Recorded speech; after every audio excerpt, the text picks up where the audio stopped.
भैया हमको कॉलेज नहीं लगा, भैया हमको एमबीबीएस नहीं लगा, भैया हमको अच्छा बीए एमएस नहीं लगा, भैया हम क्या करें, भैया हमको बीएचएमएस करना चाहिए क्या, भैया हमने क्या करना चाहिए, भैया हमने पार्शियल ड्रॉप लेना चाहिए या टोटल ड्रॉप लेना चाहिए, या फिर भैया कोई भी कॉलेज ले लेना चाहिए। ये सब क्वेश्चनों के आंसर आज इस वीडियो में मैं डिटेल में दूंगा। वीडियो के एंड तक जरूर बने रहना, और अगर आप नए होंगे इस चैनल पे तो सब्सक्राइब जरूर कर लेना।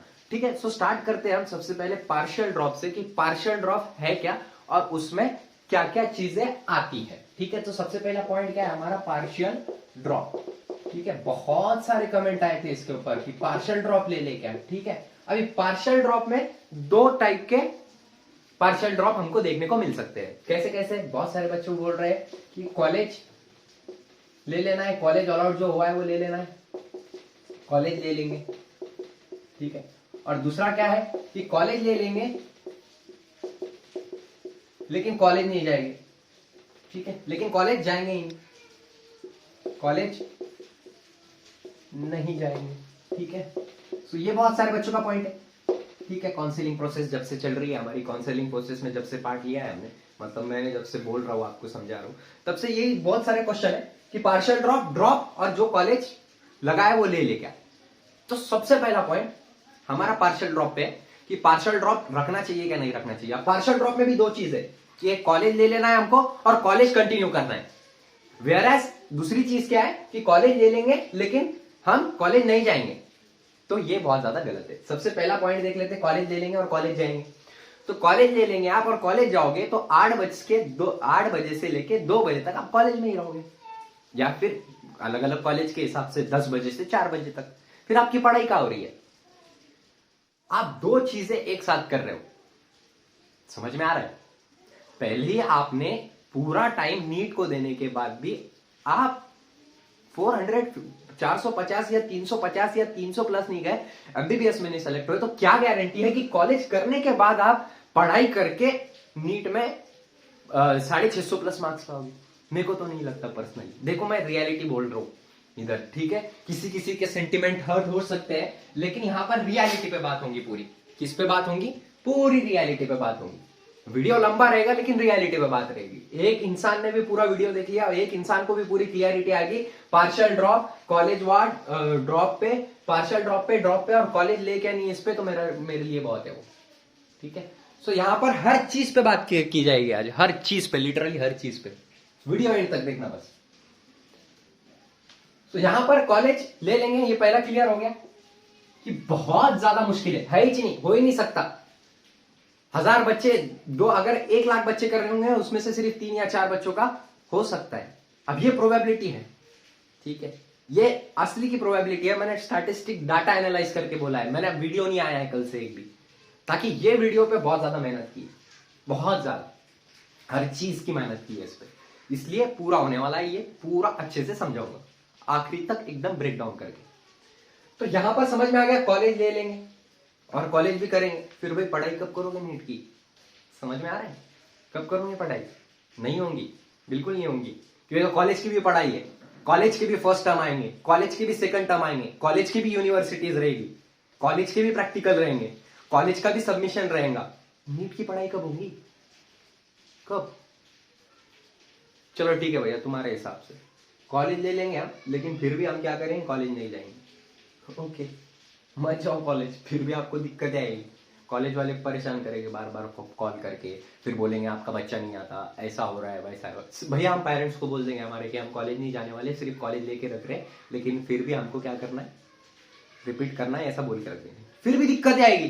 कैसी दिक्कत है भैया, बोलता हूँ आपको। फर्स्ट ईयर कंप्लीट हो जाएगा, समझो नीट का रिजल्ट आ गया, नीट का पेपर आ गया और नीट में आपने वो कर लिया, क्या कर लिया, नीट का पेपर फॉर्म वॉर्म सब भर दिया, अच्छे से भरा एकदम। अब उसके बाद क्या हो कि सब होने के बाद आपको अब नीट का पेपर देना है।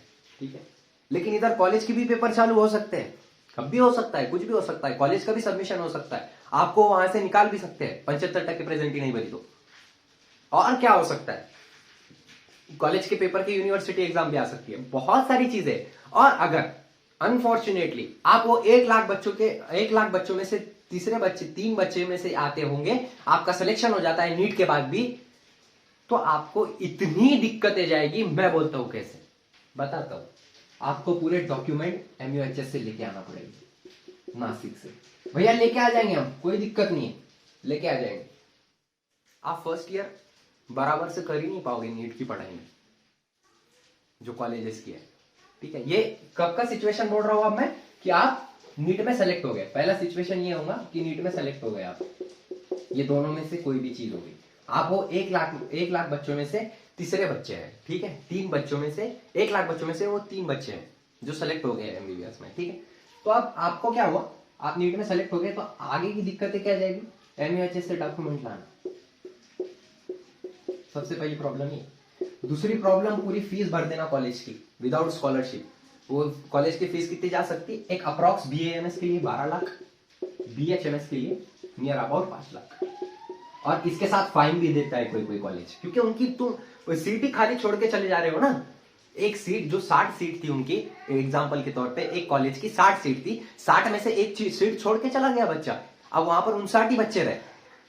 सो उनका लॉस है ना उसमें, कॉलेज वालों का ऑफकोर्स है। सो यहां पर आपको फाइन तो भरना पड़ेगा, फाइन भरना ही पड़ेगा, MUHS से डॉक्यूमेंट लाना पड़ेगी।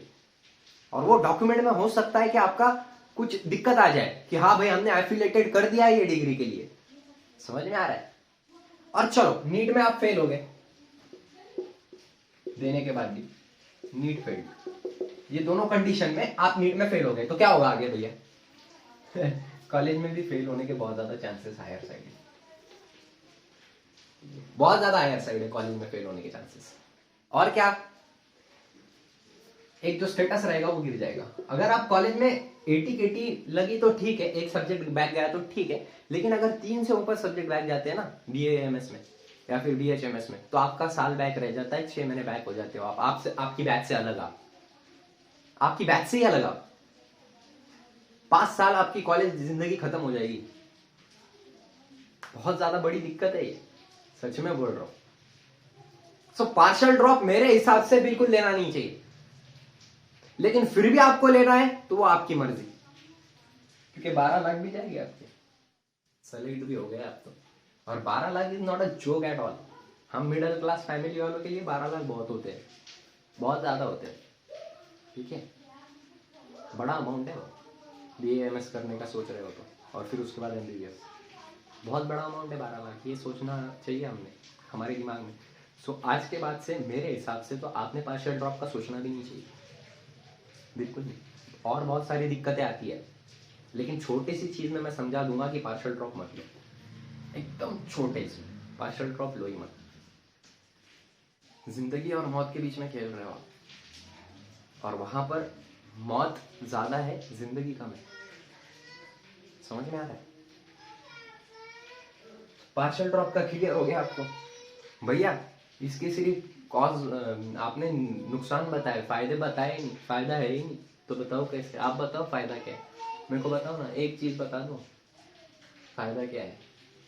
लग भी गए तो आपको 12 लाख देनी है पेनल्टी बोल के वो कॉलेज को, और नहीं लगे तो फिर दिक्कत आ जाएगी आपको बहुत ज्यादा। हमारे कॉलेज में एक लड़का था जो पार्शियल ड्रॉप किया था, लेकिन वो बहुत ज्यादा होशियार है, ठीक है, टॉपर है वो लड़का, नाम नहीं लूंगा उसका। पार्शियल ड्रॉप किया था, उसको पहले नीट में कम मार्क्स आए थे, लेकिन हमारे कॉलेज में आ गया था 360 या ऐसे ही कुछ मार्क्स है, 370 मार्क्स के आसपास मार्क्स थे उसको। पार्शियल ड्रॉप लिया वो, 467 मार्क आए उसको सेकंड बार अटेम्प्ट में, उसको अच्छा कॉलेज लग रहा था, लेकिन वो नहीं लिया नहीं। क्यों, क्योंकि बोले बहुत ज्यादा दिक्कतें जाएगी, वही बोले MUHS से नासिक से हमको, और वो नासिक का ही है लड़का, नासिक में रहने के बावजूद वो नासिक से डॉक्यूमेंट नहीं निकाल पा रहा था, उसको अच्छा कॉलेज लगता था 467 मार्क्स को। दैट्स अ रियलिटी कि नहीं करना चाहिए पार्शियल ड्रॉप। उसके बाद आती बात ड्रॉप की, चलो भैया आप ड्रॉप का बता दो, चलो छोड़ो अभी नहीं ले रहे हम पार्शियल ड्रॉप, मेरे को बहुत खुशी होगी आप अगर पार्शियल ड्रॉप नहीं लेते हो तो, ठीक है, क्योंकि आपकी भी पर्सनल लाइफ है, वो जियो कॉलेज में जाने के बाद अगर जा रहे हो तो। लेकिन अगर ड्रॉप ले रहे हो तो कोई बात नहीं, ड्रॉप का भी समझा देता हूँ। ड्रॉप में प्रोज बहुत ज्यादा है, मतलब फायदा भी और नुकसान भी है, ऐसा नहीं कि सिर्फ फायदे बताए गए यहाँ पर और नुकसान ही बताए गए। ड्रॉप का फायदा, ड्रॉप ले लिया, और ड्रॉप को ड्रॉप मत बोला करो, रिपीटर बोला करो, ड्रॉप अच्छा नहीं लगता, ठीक है, ये आपकी वजह से ड्रॉप बोल रहा हूँ मैं तो रिपीटर ही बोलूंगा। ड्रॉप मतलब गिर जाना, और रिपीटर मतलब रिपीट करना एक और बार पूरी ताकत लगा के। ठीक है, मैं भी रिपीटर में ही सेलेक्ट हुआ हूँ, तो बड़ी बात नहीं है, एक ही रिपीट किया था। तो रिपीटर में किसी किसी के 2 रिपीट हो गए होंगे, किसी किसी के 3 रिपीट हो गए होंगे, किसी किसी के 4 हो गए होंगे, और मेरा एक दोस्त है उसके तो 5 हुए, लेकिन वो सेलेक्ट हो गया आखिरी का, अच्छे से सेलेक्ट हो गया, वो एमबीबीएस में सेलेक्ट हुआ। सो जिसके 2 रिपीट है और जिसका किसी किसी का 1 रिपीट है, और कोई कोई तो फ्रेशर है डायरेक्ट। सो जो फ्रेशर है उन्होंने तो रिपीट करना ही चाहिए, एक खुद को चांस देना चाहिए। खुद को चांस जब तक दोगे नहीं तब तक समझ में नहीं आएगा, लेकिन फिर भी आपको चांस देना नहीं है कि ये कट ऑफ देख के, ये ट्रेंड देख के, ये सब देख के, तो फिर कोई दिक्कत नहीं, अच्छी बात है अगर कॉलेज भी ले लोगे तो। ठीक है, समझ में आया? गुड। फ्रेशर का समझ में आ गया? आप पूरी ताकत लगाओ, पूरी ताकत। जो फ्रेशर थे ना, मेरे को मालूम है 11वीं में पढ़ाई नहीं की थी आपने, फ्रेशर्स ने, बहुत सारे फ्रेशर्स ने नहीं की थी, और बहुत सालों से होती भी नहीं, लिटरली अब मैंने भी नहीं की थी। मैंने तो 12वीं के आखिरी में पढ़ाई की थी, और रिपीट में पढ़ाई की थी अच्छे से। ठीक है, समझ में आया? गुड। सो यहाँ पर फ्रेशर जो रहेंगे उन्होंने करना चाहिए क्या नहीं करना चाहिए? सो मेरे हिसाब से जो फ्रेशर है उन्होंने एक ड्रॉप लेना चाहिए, लेकिन अगर नहीं लेना, खुद पे कॉन्फिडेंस नहीं है, तो बिल्कुल मत लो। और जो ड्रॉप ले रहे हो, अगर फ्रेशर ले भी रहे होंगे, तो पूरी जी जान लगा दो आपकी। मैं अगले सेशन में प्रॉमिस कर रहा हूं आपसे कि मैं अगर फर्स्ट ईयर पास हो जाता हूं, पता नहीं पास होगा क्या नहीं, रिजल्ट है हमारा 2-3 दिन से, लेकिन अगर पास हो जाता हूं पूरे सब्जेक्ट में, तो मैं गारंटी देता हूं कि मैं नीट के लिए एक मोस्ट प्रोबेबल क्वेश्चन एमपीक्यू की सीरीज लाने वाला हूं, और एक 1 शॉट की सीरीज लाने वाला हूं, और लास्ट में जब नीट रहेगी हमारी, नीट के 3 दिन पहले पूरा बायोलॉजी का सिलेबस ऑनलाइन कंप्लीट करने वाला हूं। अगर आपने देखा नहीं होगा मैं कैसे पढ़ाता हूं, तो आप देख सकते हैं, मेरे पहले से यूट्यूब पे बहुत सारे वीडियो पड़े हुए। ह्यूमन फिजियोलॉजी तो पूरी कंप्लीट कर दिया हमने, लिटरली पूरी कंप्लीट है। ठीक है, समझ में आ रहा है? गुड। सो यहां पर एमपीक्यू 1 शॉट बायोलॉजी सिलेबस पूरा मैं कंप्लीट करूंगा। बायोलॉजी सिलेबस कब? जब लास्ट के 2 दिन बाकी रहेंगे आपके, तब, मतलब 3 दिन बाकी रहेंगे, समझो कल को छोड़ के एक और दिन बाद नीट का एग्जाम है, तब हम बायोलॉजी 11th और 12th पूरी कंप्लीट कर लेंगे एनसीईआरटी की, ऑनलाइन लाइव में। ठीक है, और मैं बताऊंगा अभी आपको कैसे कैसे क्वेश्चन आएंगे, सब बताऊंगा, एक एक चीज बताऊंगा। मेरा इरादा नहीं है अब यूट्यूब छोड़ने का, कुछ भी हो जाए, एक व्यू जब तक आएगा मेरे वीडियोस पे, एक व्यू, तब तक मैं पढ़ाता रहूंगा यूट्यूब पे, क्योंकि मेरा पढ़ाना शौक है, हॉबी है, मतलब अच्छा लगता है मेरे को पढ़ाना। ठीक है, रहता है किसी किसी का। समझ में आ गया? तो जो फ्रेशर है उन्होंने ड्रॉप लेना चाहिए मेरे हिसाब से, लेकिन अगर कॉन्फिडेंस नहीं होगा तो बिल्कुल मत लो। समझ में आया? बिल्कुल मत लो। मेरे जो बहुत सारे, मेरे ऐसा नहीं है कि मैं डायरेक्ट यूट्यूब पे पढ़ा रहा हूं, मैंने पहले बहुत सारे कोचिंग में पढ़ाया है, 2 कोचिंग में पढ़ाया है, 2 या 3 कोचिंग में, 4-5 कोचिंग में तो हो गई होंगे, मेरे को याद नहीं है पर्सनली। जब 11-12वीं का पेपर खत्म हुआ था नीट का, तब एक कोचिंग में पढ़ाया था, नाम नहीं लूंगा यहाँ पर मैं। फिर उसके बाद पढ़ाया था एक और कोचिंग में, और जब औरंगाबाद संभाजी नगर में गया था, वहां पर 2 कोचिंग में पढ़ा चुका हूँ।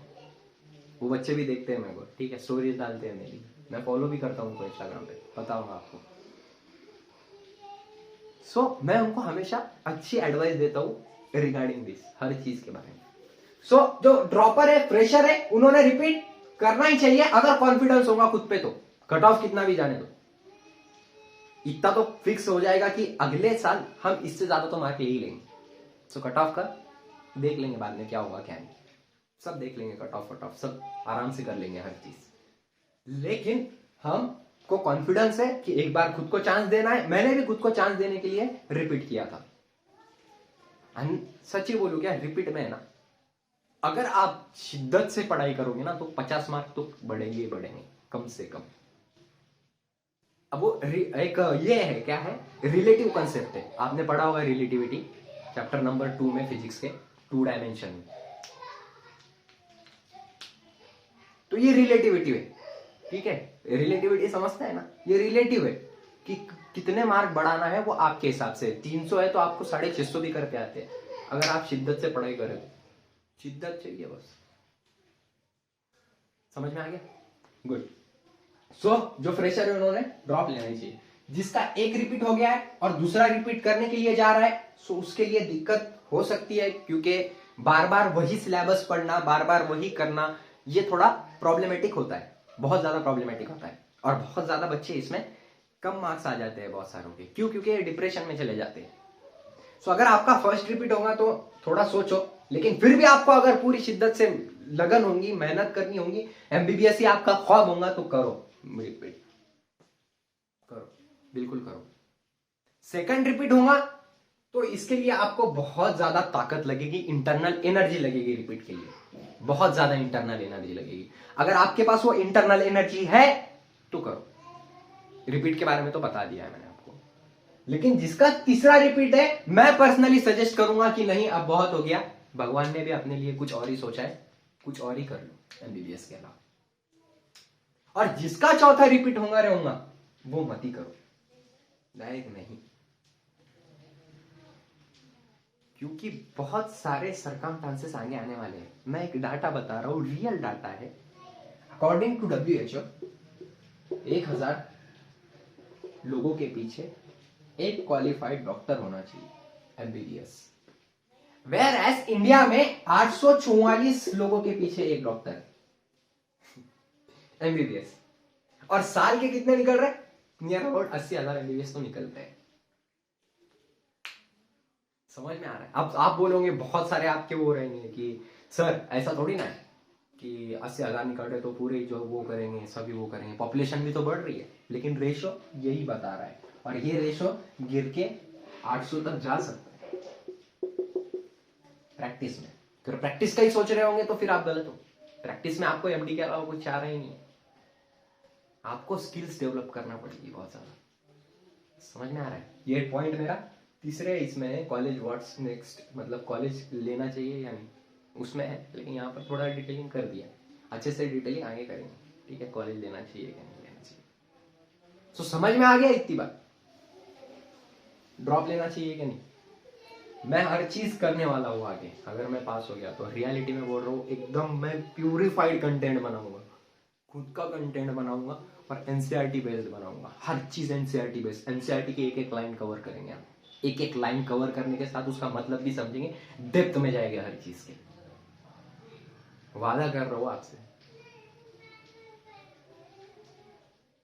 लेकिन टेक्निकल सपोर्ट चाहिए, उसके लिए बहुत सारी चीजें कर चाहिए, वो बहुत सारी चीजें लगती है हर चीज के लिए, ठीक है? सो टेक्निकल सपोर्टर तो आप ही हो मेरे, जितने भी मेरी कम्युनिटी है, जितने भी मेरे सब्सक्राइबर है, वही मेरे क्या है, टेक्निकल सपोर्टर है। सच्ची में है। बहुत सारे बच्चे मेरे को बोलते हैं ऐसा करो भैया, वैसा करो भैया, और मैं इसके लिए बहुत ज्यादा शुक्रगुजार हूँ, हम्बल हूँ कि आपने मेरे को इतना सपोर्ट दिया है। उसके बाद की बात आती, चलो भैया छोड़ो, हमको रिपीट ये वो सब नहीं करने का है। आप ये काउंसलिंग में राउंड में कॉलेज लगता क्या वो बोलो, और लगता तो कर लेना चाहिए क्या, और मेरे को करना ही है, मेरे को BAMS करना है, नहीं तो BHMS करना है, मेरे को कुछ भी कर लेना है, बस कर लेना है भैया, बहुत हो गया। बोलो आप। तो कॉलेज अलॉट हो गया आपको, BAMS हो, BHMS हो, BOMS हो, BDS हो,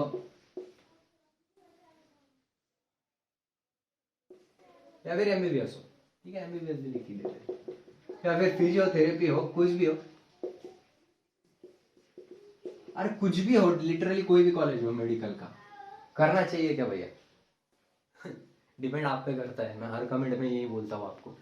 मेरे को ये कमेंट आती है ना, भैया BHMS अच्छा है क्या, BAMS, भैया ये कॉलेज अच्छा है क्या, वो कॉलेज अच्छा है। सो एक बात याद रखो,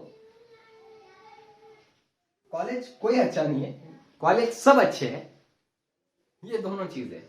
मतलब एक हिसाब से देखेंगे तो सारे BAMS कॉलेज अच्छे, एक हिसाब से देखेंगे तो सारे BAMS कॉलेज खराब, एक हिसाब से देखेंगे तो सारे भी MBBS अच्छे, एक हिसाब से देखेंगे तो सारे MBBS खराब। ये क्यों बोल रहा हूं मैं, समझो, कंटेक्स्ट समझो, गलत ले लोगे आप बहुत। कंटेक्स्ट क्या है हमारा कि MBBS जो है वो आपकी रिक्वायरमेंट के हिसाब से आपको क्या चाहिए कॉलेज में, वो आपकी प्रायोरिटी है। वेयर एज BAMS कैसा है, BAMS में हम क्या कर सकते हैं वो आप डिसाइड करो, आपकी प्रायोरिटी होगी। बीएचएमएस में भी वैसी, हर डिग्री में वैसी है कि आपकी प्रायोरिटी क्या है, आप कितने झंडे गाड़ सकते हो। डिग्री मैटर नहीं करती जनाब, डिग्री मैटर ही नहीं करती, आप मैटर करते हो कि आप कितनी स्किल लेते हो। और बहुत सारे बच्चों का एक क्वेश्चन है, भैया पेशेंट फ्लो है ही नहीं वहां पर, भैया पेशेंट फ्लो नहीं है। अरे पेशेंट फ्लो तो कहीं भी नहीं है भाई, कोई भी कॉलेज में बहुत कम पेशेंट फ्लो है एक्सेप्ट गवर्नमेंट कॉलेजेस। बीएचएमएस में नहीं है, बीएएमएस में नहीं है, एमबीबीएस में है सिर्फ। बीएएमएस और बीएचएमएस में आपको BUMS, BHMS, BUMS, physiotherapy, BDS, यहाँ पर पेशेंट फ्लो दिखेगा ही नहीं। नहीं छे 100 के प्लस ओपीडी जाना मतलब बहुत हो गया। महाराष्ट्र में 7 से 8 कॉलेजेस होंगे, 10 पकड़ लो, हम 10 के ऊपर नहीं है 100 प्लस ओपीडी किसी की। Patient flow, patient flow, patient flow matter नहीं करता। पेशेंट फ्लो फर्स्ट ईयर में तो प्रैक्टिस करने वाले है नहीं आप, सेकंड ईयर में भी नहीं करने वाले। जो बीएएमएस और बीएचएमएस के बच्चे हैं, जो बीयूएमएस के बच्चे हैं, नहीं होती नहीं है। मैं भी हूं, नहीं है। मैं सेकंड ईयर में बाहर प्रैक्टिस कर रहा हूं, कॉलेज में प्रैक्टिस नहीं होती। भरम मत पाल के रोका, बीएएमएस और बीएचएमएस में की प्रैक्टिस होगी बाहर, मैं कॉलेज में नहीं होगी। बाहर ही करना पड़ेगा, जो भी स्किल है बाहर ही लेनी पड़ेगी, हर स्किल बाहर से लेनी पड़ेगी आपको। सिर्फ कॉलेज में एकेडमिक्स होते हैं और फेस्ट वगैरह होती है, वो कॉलेज के हिसाब से डिपेंड करता है। हर चीज कॉलेज वाइज डिफर करती है। अब ये यहाँ पर यूजी ग्रेजुएशन है हमारा, ठीक है, अंडर ग्रेजुएशन है, तो यहाँ पर अब कॉलेज वाइज हर चीज बदल जाएगी। स्कूल के जैसा नहीं रहेगा कि पहले असेंबली रहेगी और फिर ये रहेगा, फिर वो रहेगा, फिर टाइम टेबल रहेगा, ऐसा ऐसा होगा। बहुत सारे कॉलेज ऐसे वहां पे प्रैक्टिकल भी नहीं होते। ठीक है, समझ में आ रहा है? हर चीज डेप्थ में लो आप, हर चीज समझ के लो। पता नहीं ये वीडियो पे कॉपीराइट लगेगा कि नहीं लगेगा, लेकिन मेरे को बोलना ही था। सब बहुत बहुत कमेंट आ रहे थे मेरे को, भैया पार्शियल ड्रॉप कॉलेज अलॉट हुआ तो ले लेना क्या, हमको तो यही कॉलेज चाहिए। कॉलेज मैटर ही नहीं करता। हाँ, अब बोलेंगे आप सर फिर कट ऑफ क्यों इतना ज्यादा जाता है कुछ कुछ कॉलेजेस का, पुणे का कट ऑफ इतना क्यों गया, नागपुर का कट ऑफ इतना क्यों गया, औरंगाबाद संभाजीनगर का कट ऑफ इतना क्यों गया, मुंबई का कट ऑफ इतना क्यों गया सर। अरे वही सिटी है, ऑफकोर्स सी बात है। जो रूरल एरिया में है वो रहना कोई भी पसंद नहीं करता, कोई भी स्टूडेंट हमारे एज का, सबको सिटी चाहिए।